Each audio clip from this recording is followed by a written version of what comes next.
The CEO slammed a resume onto the table. "This man gave me his umbrella in the freezing rain, and you tossed his application without reading it." The room went silent, jaws tight, eyes wide. No one knew who she was talking about, or what she was about to do next. But what happened after will shock even those who thought they'd seen everything. But first, let's go back to the beginning. The bus stop was quiet again, save for the wind gnawing at the buildings like a dog with a bone. Ethan watched the black town car melt into the drizzle, its taillights glowing dimly through the haze before vanishing altogether. For a few seconds, he stood frozen, not from the cold, but from the strange weight of her parting words. "Thanks for not assuming I was invisible." They echoed in his mind, oddly intimate for such a brief exchange, as if she had handed him a line from a much longer script he hadn't yet read. His umbrella sagged under the steady rain, frayed ribs straining like tired bones. A cold drop found its way down the back of his neck and traced his spine with cruel precision. He shifted his stance, tried to rub warmth back into his fingers, but it was no use. The cold had already settled in, deeper than the skin. Not just the weather, but the day itself had seeped into him. The interview had gone exactly as he feared it might. They didn't even try to hide their disinterest. His answers were met with vacant nods, polite enough to disguise the judgment that hung in the air like smoke. No one asked about the clinic project that had consumed his weekends for years. No one mentioned the recommendation letters from doctors or the public health initiative he'd helped launch during the pandemic. One manager actually whispered a joke to another while he was speaking. Ethan saw it, heard the muffled laugh, the kind that made you wonder if your voice had ever been heard at all. The streets glistened under the streetlights, puddles turning patches of asphalt into shattered mirrors. A couple across the street passed beneath a neon sign for a closed diner, their arms locked tight, their pace brisk and determined. Ethan envied their urgency, their sense of belonging to somewhere. Right now, he belonged to nothing but the rain. His bus was late. Of course it was. Every part of this day felt slightly offbeat, like a drumline that had lost the tempo. And yet, for reasons he couldn't quite explain, he didn't feel angry. He felt awake, like something had cracked open, not with pain, but with clarity. The woman's presence still lingered, brief, mysterious, and oddly grounding. For a moment, as her perfume faded from the damp air, Ethan allowed himself to believe that maybe not all meetings were meaningless. Maybe, just maybe, something had just begun. Ethan stared at the glowing screen like it had insulted him. The email was so brief, so surgically impersonal, it almost felt sarcastic. He reread it twice, as if doing so might make it sting less. "We've decided to move forward with other candidates." It was the same bland phrasing he'd seen too many times before, the corporate equivalent of a door shutting quietly but firmly in your face. No, unfortunately. No, we were impressed. Just a cold, final verdict.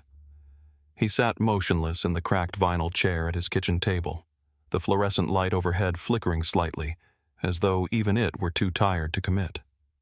His laptop whirred faintly. In the silence, it sounded like mockery. The weight in his chest wasn't just disappointment, it was exhaustion. Exhaustion from giving everything to a system that didn't even pretend to care. He'd prepared obsessively for that interview, practiced answers until he recited them in his sleep, researched the company's mission statement, their recent acquisitions, even the executive bios.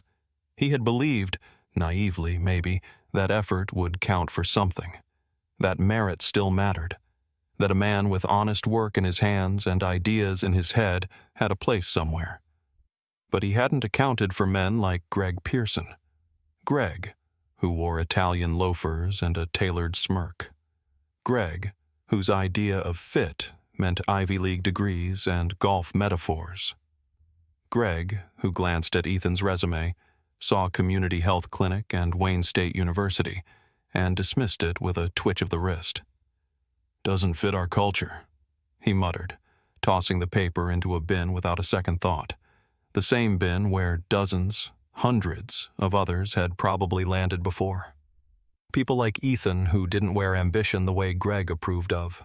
People with wrong shoes, wrong voices, wrong skin, wrong backgrounds. And the cruelest part? Ethan didn't even know. He sat there, still and small in his own kitchen, unaware that his worth had never even been considered. That someone had looked through him, not past him, not around him, through him, and seen nothing of value. He blamed himself, not knowing that the game had been fixed long before he sat at that polished table with those hollow-eyed executives. Outside, wind scratched against the windows, and somewhere down the block, a siren wailed into the evening. Ethan closed the laptop and sat back, breath shallow, the rejection settling into his bones like winter. The boardroom was a glass fortress suspended 30 stories above the pulse of Detroit.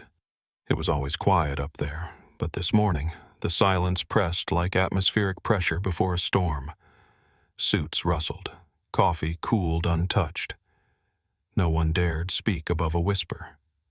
The word emergency in the meeting invite had set nerves on edge. The fact that it came directly from Rachel Caldwell, the elusive CEO with a reputation for surgical efficiency and zero tolerance for incompetence, turned that unease into dread. Greg Pearson sat near the center of the table, fingers laced, knuckles white. A bead of sweat rolled past his temple, carving a slow path that betrayed the stillness he tried to project. Greg had been at Vanguard long enough to know one thing. Rachel didn't schedule meetings. She orchestrated reckoning. When she entered, the energy in the room shifted with surgical clarity. Rachel didn't stride. She moved like a calculation in motion. Tailored charcoal blazer, subtle heels, no jewelry beyond a slim black watch. Not a hair out of place, not a wasted gesture. She said nothing at first, letting her presence do what words could not. The door clicked shut behind her like a vault ceiling. Then she placed the resume down, neatly, deliberately, center of the table like evidence in a criminal trial. Her voice sliced through the air. "I want to address a failure in our hiring system." The line sent a current through the room. Half the board members sat up straighter. The others stiffened like they'd heard a fuse spark. Greg swallowed. His eyes darted to the paper. It looked familiar, but he couldn't be sure. Rachel didn't look at him when she spoke again. She was addressing the room, but her words were bullets with Greg's name engraved. "This resume belongs to Ethan Miller, a candidate who applied to our product innovation team. A candidate whose experience includes building health infrastructure software that is now saving lives in over 200 rural clinics." Now she turned her eyes to Greg, cold, focused, the kind of gaze that knew answers before questions were asked. "Do you remember screening this applicant?" Greg's voice cracked slightly. "No, I don't think." "You didn't," she snapped. "Because if you had, you'd know who he is, and what he's done." The silence turned iron heavy. Rachel's hand hovered over the resume. "I met him 3 nights ago, on a street corner, in the rain.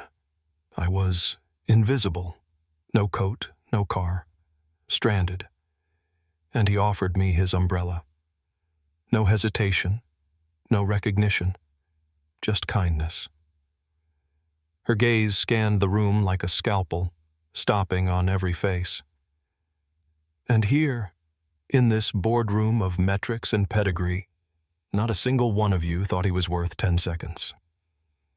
The only sound was the rain against the distant windows. Greg's mouth opened, then closed. His jaw worked as though forming an argument, but nothing came. He looked stunned, like a man realizing he'd stepped off a curb and was only now seeing the bus. His hands trembled slightly on the conference table's polished surface, knuckles ghost white. Rachel's words had landed like a gavel, each one too swift for defense, too precise to deflect. I didn't know," he stammered, eyes darting from face to face, searching for sympathy and finding none. "That's the point," Rachel said, her tone like dry ice. "You didn't care to." She didn't raise her voice. She never needed to. Authority radiated from her like heat from steel. She reached into her briefcase and removed a folder with a red tab. The snap of the metal clasp echoed across the room like a starter's pistol. "Effective immediately," she said, lifting her gaze again. "Mr. Pearson is terminated, and I'm launching an internal audit of all applicant rejections for the past 6 months." The words detonated. Murmurs surged across the boardroom like a breaking tide. Some gasped audibly. Others turned away, ashamed, suddenly aware of their own complicity. HR reps, 2 of them, were already rising from their seats, tablets in hand, moving with quiet efficiency toward Greg. Greg's face had gone from flushed to chalk white. He rose shakily. "Wait, Rachel. This isn't—" But she lifted a hand. It was not a request. It was a command.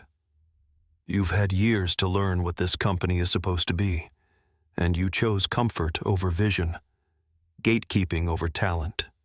You've failed this team, this mission, and the people we claim to serve." The air thickened.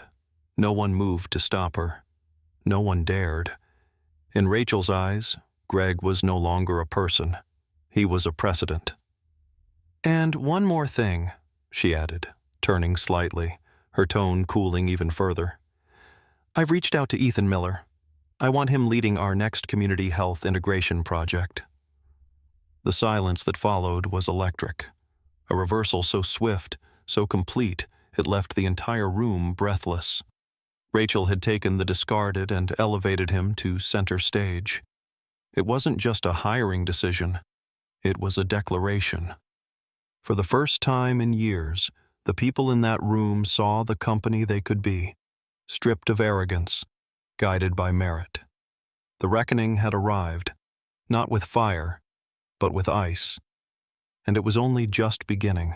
Ethan stared at the email on his screen, unsure if he was hallucinating or if someone had sent it to him by mistake.